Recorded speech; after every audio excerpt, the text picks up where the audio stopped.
വണ്ടി സ്റ്റാർട്ടായി നിൽക്കുന്ന സമയത്ത് തന്നെ ഒരു എഞ്ചിൻ മാൽ ഫംഗ്ഷനിൽ കാണിക്കുന്നുണ്ട്.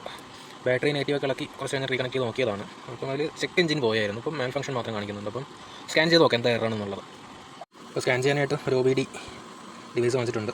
ആമസോണിൽ നിർത്തിയാണ്, ലിങ്ക് ഡിസ്ക്രിപ്ഷനിൽ ഇട്ടേക്കാം. ഇത് കണക്ട് ചെയ്യേണ്ടത് നമ്മുടെ ഡാഷ്ബോർഡിൻ്റെ താഴെ വരുന്ന ഈ ഭാഗത്ത് വേണം OBD പോർട്ട് എടുക്കുന്നത്. ഇവിടെ വേണം നമുക്ക് കണക്ട് ചെയ്യാനായിട്ട്.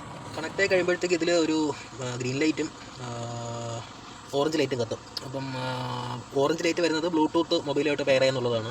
ഗ്രീൻ ലൈറ്റ് വരുന്നത് നമ്മുടെ ECU അല്ലെങ്കിൽ എഞ്ചിൻ കൺട്രോൾ യൂണിറ്റ് OBD ആയിട്ട് കണക്റ്റായി നമ്മുടെ മൊബൈലിലോട്ട് പെയർ ചെയ്യുന്നുള്ളതാണ് കാണിക്കുന്നത്.